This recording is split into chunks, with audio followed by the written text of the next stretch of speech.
gente está fazendo a abertura do projeto A Contribuição Afro-Brasileira na Construção do Patrimônio Imaterial do Estado de Goiás. Vivência do negro de Goiás.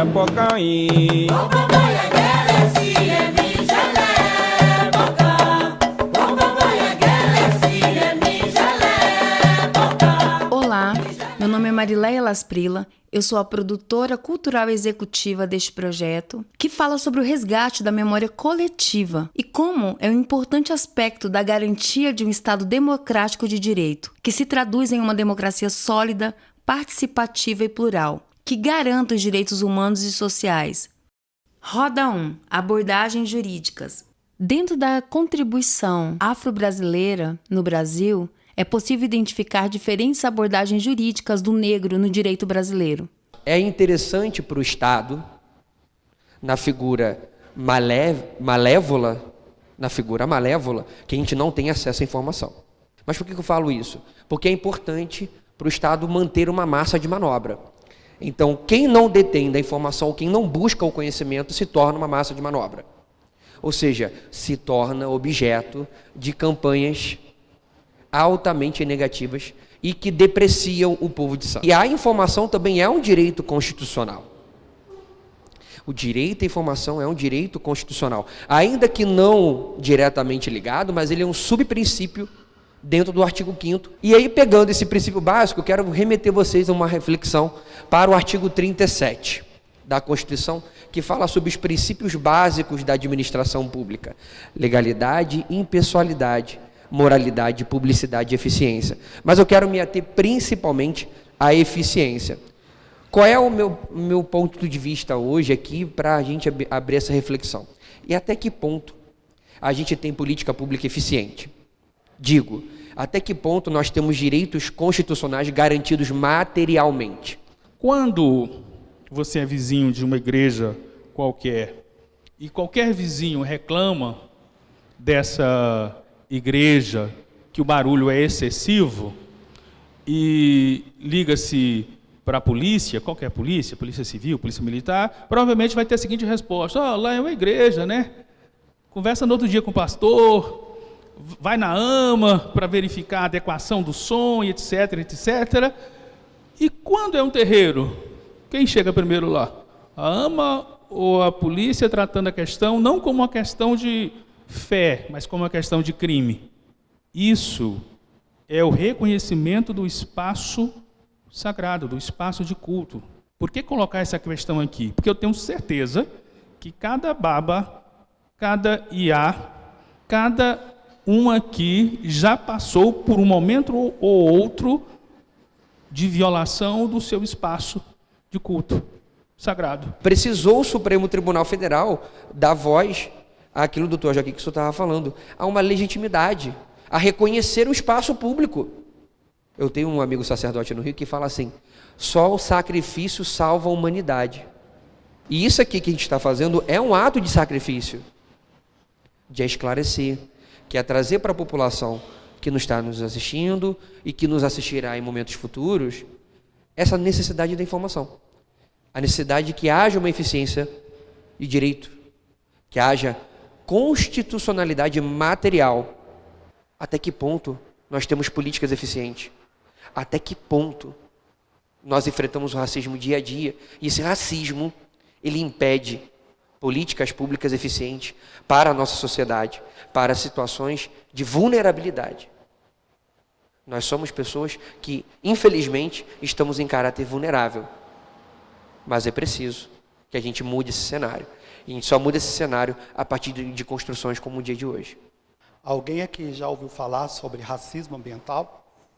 O racismo ambiental é quando você, de alguma forma, pratica injustiças que são sociais ou ambientais, que recaem de uma forma desproporcional a um grupo ou a população de baixa renda.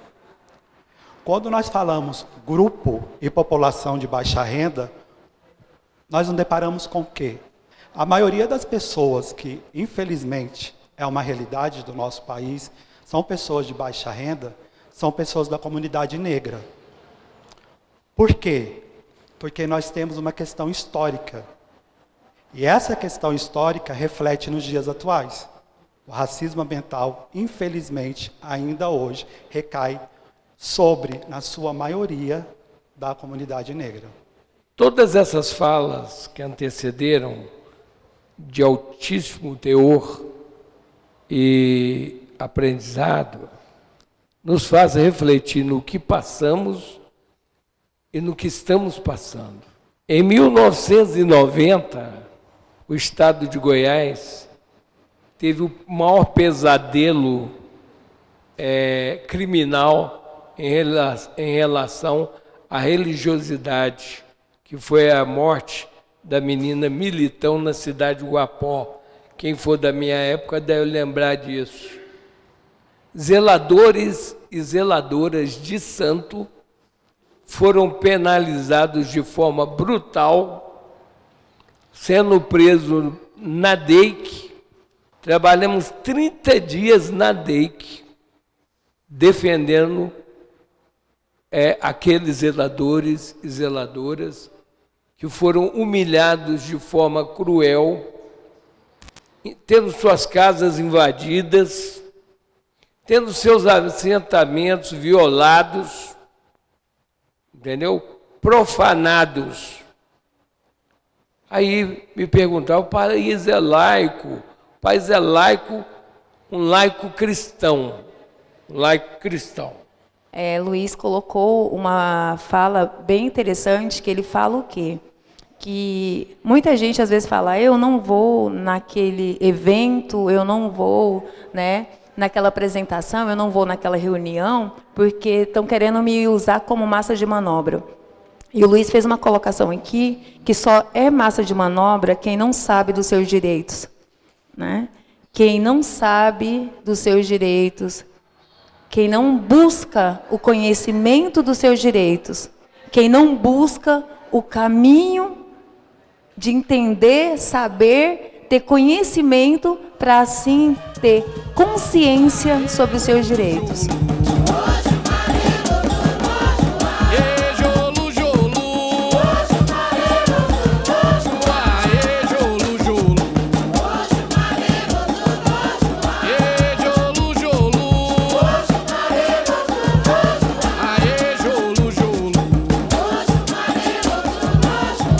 Roda 2, representatividade. Com o objetivo de trazer à luz à sociedade sobre a diversidade étnica-racial que compõe o mapa social do estado de Goiás. Trazemos o diálogo sobre narrativas na desconstrução do racismo, da intolerância religiosa e do preconceito. Eu faço parte dos APMs do Brasil e do estado de Goiás. Eu já fui um bandista, hoje dei obrigação no Candomblé, faço parte de Angola. Mas na minha comunidade temos todas as religiões. O meu quilombo chama-se Quilombo Raiz de Congo. Dentro do nosso quilombo tem eu, que sou mãe de santo, tenho meu terreiro, minha casa aberta, meus filhos para seguir. Mas eu tenho uma irmã que é pastora, evangélica, e tenho uma ministra da Eucaristia. Na época das festas, das nossas comemorações, nós festejamos todo mundo junto. E quando é a época da festa do Congo, que festeja São Benedito e Nossa Senhora do Rosário, nós também temos o grupo de Folia de Reis. Em janeiro, nós festejamos todo mundo junto, não discutimos religião. E eu acho que toda família, toda comunidade, para a gente caminhar em paz, tentar passar por cima de tanto massacre, nós temos que ser assim. Não discutir religião de ninguém. O projeto que hoje apresentamos aqui, ele traz essa proposição das vivências do negro contemporâneo no Brasil. A gente iniciou esse processo no Rio Grande do Sul, em 2016. Fizemos essa proposta lá em 2017. trazendo então a possibilidade de estar replicando esse trabalho que a gente já vinha executando no Rio Grande do Sul, numa proposição então para o estado de Goiás. Dizer que isso não é um trabalho individual, ele só foi possível acontecer no estado do Rio Grande do Sul e hoje acontecendo aqui no estado de Goiás, graças a toda uma coletividade do movimento social negro e de outras entidades da sociedade civil organizada. Agradecer o Tiago, agradecer o Dr. Jackson, agradecer a cada ator social, agradecer o Alexandre, né, que nos traz, então, essa possibilidade de materializar a nossa fala, de materializar toda uma caminhada que a gente vem percorrendo o Brasil inteiro. E não queremos parar aqui, nós queremos avançar para a Bahia, avançar para o Tocantins, avançar por todos os estados, porque esse é o lugar de fala do negro, é o lugar de fala do indígena, é o lugar de fala do cigano, é o nosso lugar de fala. Portanto, esse é o início de um trabalho que a gente está percorrendo o estado de Goiás. Já foram provados, mais do que provado, né, doutor Luiz? Que quando nos dá a oportunidade, nós mostramos a nossa capacidade técnica, operacional, intelectual, em todas. Independente do seu credo religioso, nós não estamos falando de religião, exceto que essa população, a que mais sofre ataques, é os povos de terreiro. Realmente, é preocupante quando a gente olha um cenário de população carcerária. Nós temos no estado do Rio de Janeiro 75% dos jovens que estão dentro da população carcerária são negros, pobres, pretos, favelados. E a minha pergunta é para o Black. É uma pergunta padrão, mas eu acho que é uma pergunta que é importante a gente colocar aqui. Como a produção cultural pode mudar a realidade de um povo periférico? Como a produção cultural ela pode mudar a realidade de uma sociedade, principalmente alcançar uma ascensão, vencer desafios? Como a produção cultural, o estímulo cultural do rap, por exemplo, que é o que você faz, pode ajudar e contribuir à sociedade? A arte e a cultura têm um poder fenomenal na vida de qualquer indivíduo. A arte e a cultura. Sabemos que quando ele está envolvido com aula de música, de dança, de hip hop, de capoeira, de percussão, em qualquer área, a arte e a cultura tem esse poder de transformação. E ela tem toda a sua cadeia produtiva, além dela gerar emprego e renda para quem está fazendo, ela traz toda uma sustentabilidade para aqueles que fazem essa parte de produção cultural. Ijika Exu, Akakaumbá, Ijika Exu, Earacaumbá, Ijika Exu, Aracaumbá, Ijika Exu, Earacaumbá. Borocô, borocô, borocô, sequete, elebara, sequete, Exu lebara, sequete, eleuá, Exu. Nada melhor do que nós de matriz africana começarmos com Exu. Tudo que nós fazemos dentro da nossa matriz, nossa cultura africana, nós começamos com Exu, louvamos Exu sempre. Dan tere sere se dan e dan tere sere imbó. Dan tere sere se dan, dan tere sere se dan, dan tere sere imbó. Dan tere sere se dan, dan tere sere se dan. Roda 3, Quilombola. Essa roda traz a proposição do negro contemporâneo no Brasil, onde nossas convidadas retratam suas vivências como negras e quilombolas. Quilombo é preservado. Lá eles não deixam assim, o pessoal pôr asfalto, apesar de viver dentro, perto de Brasília, no ocidental, nós é preservado. Então a água lá é natural ainda, a não ser a luz, né, que Tudo lá é tradicional. E as mulheres de lá são mulheres bem fortes, né? A mulher que vive da cultura. Nós temos um quintal lá, cultivado. O marmelo é uma fruta muito interessante. Não sei quem conhece, que ela é assim do lugar mais frio, né? Aí no mês de janeiro, o pessoal faz lá nessa igreja lá católica, faz o marmelo que todo mundo, muitas faculdades vai visitar, todo mundo tem o museu. Não sei se já, lá tem um museu perto, lá quando alguém for lá no tempo da marmelada, que for lá na igreja, visitar o museu lá do Mesquita. Muito interessante. E minha mãe e minha avó sempre me ensinou a importância de estudar. Minha avó teve que parar na 4ª série, porque o pai dela mandou ela vir trabalhar de doméstica aqui em Goiânia. E ela sofreu muito, ela morreu com 73 anos, ela sofreu com essa decepção do pai dela não ter deixado ela estudar. Então ela sempre incentivou minha mãe e eu a ter a satisfação de estudar que ela não teve. Então com isso minha mãe também sempre passou para mim a importância de guardar e levar a nossa cultura para todo mundo, usar lenço na cabeça, porque fomos ensinados de toda a importância que tem a nossa história e essa oportunidade que o break está me dando de poder viver tudo isso e ainda poder trabalhar e estudar mais um pouco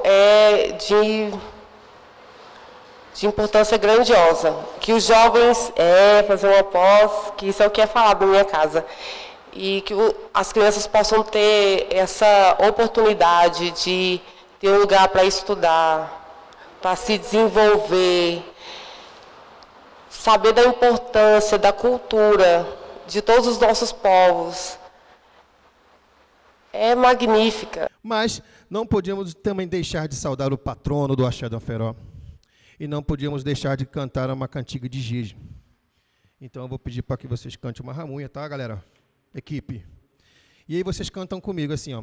Adarrum torrunde, adarrum adarrunde, adarrum torrunde, adarrum adarrunde, adarrum torrunde, adarrum adarrunde, adarrum torrunde, adarrum adarrunde. Adarrum torrunde, adarrum adarrunde, adarrum torrunde, darrum adarrunde, adarrum torrunde, adarrum adarrunde, adarrum torrunde, adarrum adarrunde, darrum torrunde. Roda 4. Matriz africana.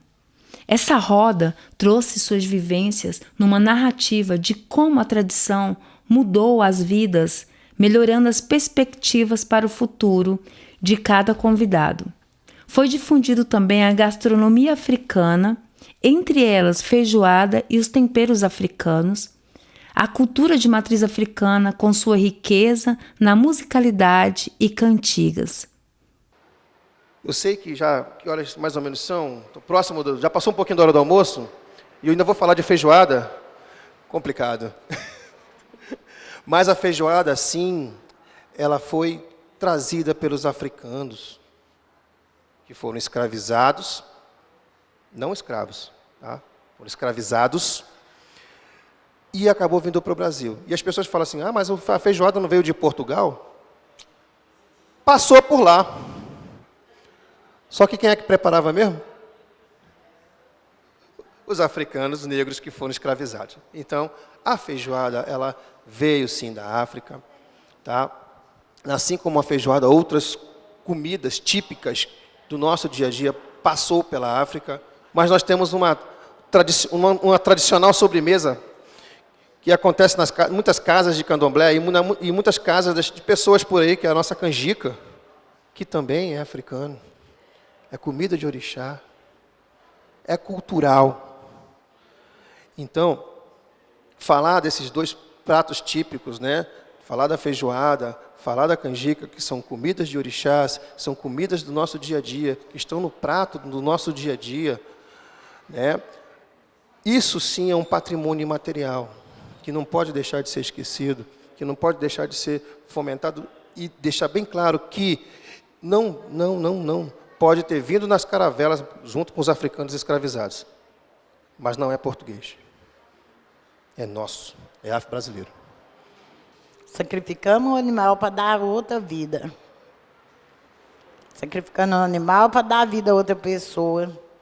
Para fortalecer a cabeça, para fortalecer o sangue, a saúde. Porque a gente não corta um animal por graça, não, à toa, não. Né?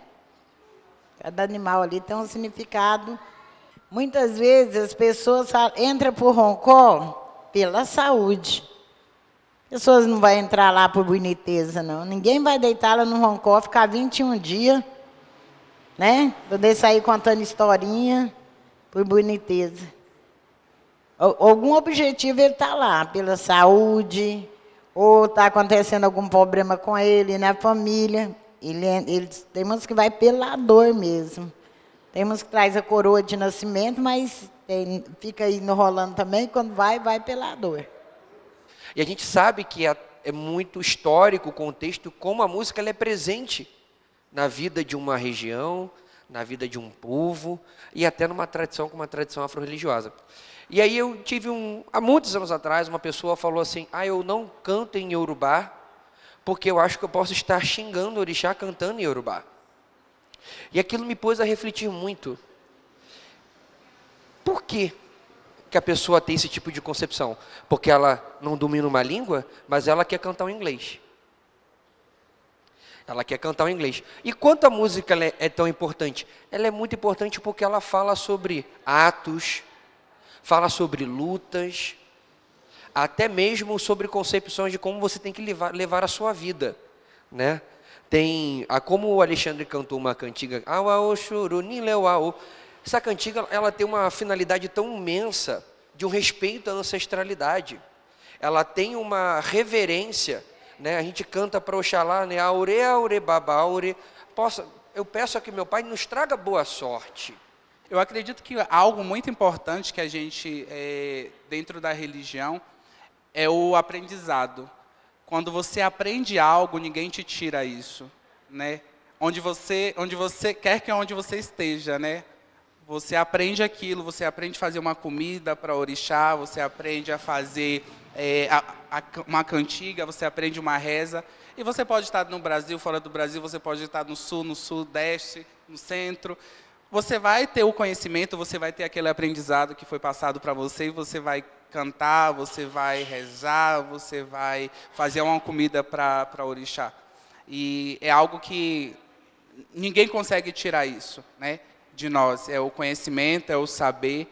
Então, é primordial que, quando uma pessoa entra em qualquer religião, principalmente, né, dentro da nossa religião de matriz africana, é primordial que estejamos sempre ali aprendendo com os nossos mais velhos, né, para futuramente a gente ensinar os nossos mais novos, porque os nossos mais novos, né, são o futuro do candomblé, são o futuro da religião. Então, são eles que vão perpetuar, eles vão dar continuidade a tudo aquilo que nós ensinamos para eles. É muito bom quando você vê as pessoas ir buscando aquilo ali, dentro dela mesma, dentro daquela ancestralidade que ela carrega, né? Você vê um pessoal de dança, você vê um pessoal de rapper, você vê um pessoal da Umbanda, você vê a gente, né, do candomblé. E eu queria, assim, agradecer principalmente a esse momento, porque nós viemos de várias miscigenações, e aqui nós somos um só, né? Buscando melhorar, buscando agregar na vida da gente, na vida do outro, porque eu acho que quando você agrega na vida do outro, aí realmente é o verdadeiro sentido da religião, né? Então, eu agradeço demais a minha espiritualidade, a minha ancestralidade que me levou até ao Danferó. Eu fiz todo um processo, né? E eu não abandono isso jamais. Roda 5. Juventude. Esta roda abordou a temática de como é ser negro e negra na cidade mais racista e violenta do Brasil, e como é o enfrentamento do jovem negro no mercado de trabalho. Eu acho que é importante dizer, assim, enquanto artista e refletindo sobre as coisas que foram ditas, o quanto o auto-ódio foi impregnado em pessoas pretas pela colonização, pelo racismo. E isso é uma luta particular minha e, com certeza, é uma luta de várias outras pessoas, né? A gente ouviu a mestra, né, falar sobre como algumas pessoas pretas ainda se sentem não entendidas, né, de quem elas são, e, ao mesmo tempo, pessoas brancas reivindicam o lugar de pessoas pretas, falando dos seus avós, dos seus, enfim, dos seus familiares, enquanto, socialmente, pessoas pretas ainda têm problemas em dizer e reconhecer quem são. Como as pessoas do direito já trouxeram, né, a ideia de ressignificar os princípios constitucionais, a ideia de cultura, a ideia de vida, a ideia de viver. Então eu fico satisfeito de saber que existem muitas pessoas preocupadas com isso, muitas pessoas angariando formas de colocar investimento próprio, investimento do governo, investimento de outros locais na cultura para haver o que houve aqui, né, de pergunta, né, o que a cultura pode produzir, né? A cultura não só pode produzir, a cultura pode muito mais, a cultura ela pode transformar. E essa transformação social, ela ocorre a todo momento. Como já dizia Einstein, né, uma mente, uma vez dilatada, ela nunca mais volta ao normal. Então, todos que entraram aqui, ouviram, assistiram, estão assistindo, obviamente que essa dilatação só tende a progredir, só tende a ampliar. E isso é o que nós queremos mesmo, fazer com que nossa sociedade entenda uma nova forma de cultura, que não existe só aquela cultura do negro que não trabalha, que não estuda, que não faz isso, não faz aquilo. Não, nós temos que desvelar a pureza do negro, desvelar o que o negro tem feito. Perceba-se como eu chegaria até aqui pra cantar dias que vivi, se não me visse em mim, vou refletir de onde vem. A oralidade é o importante legado da tradição afro-brasileira. Nas comunidades e povos tradicionais, assim como o processo do aprendizado da fala, tudo se dá através da narrativa oral, estimulada pelos mais velhos e aprendida e repetida, memorizada pelos mais novos. E este importante aspecto da cultura afro-brasileira que este projeto pretende demarcar. As batalhas nunca acabam, nunca falham, os que correm pelo bem, a dúvida é constante e ofegante, as pretas vêm. Isso é uma guerra, arrancado, estragado, traje traficado, até trancoso no fundo de um navio. Barca passa é o mesmo arrepio, farsa embaça depois ninguém viu, marco passe passa um fio, passo as praças irmãos passando frio, seja luz onde for. Faz seu corre sem temer, tendo em mente que as águas desaguam pra você cair, pagarão pra ver. Por aqui batalhas nunca acabam, confiança, mano. Seja o melhor que puder, qualquer sorriso ou volta pra casa, não é sorte, aqui sempre foi fé. Eles não se importam se alguém morre aqui, na quebra patrocinam, armas jogam o crack, não os deixem decidir. O que cê faz é consciente, ser 3 vezes melhor não é opção. As batalhas nunca acabam, é só olhar pra frente. Seja tu mesmo a solução, a busca é liberdade. Seja tu mesmo a solução. Seja tu mesmo a solução. E Akiri vodum quedan. Akiri junto e sodan. Akiri vodum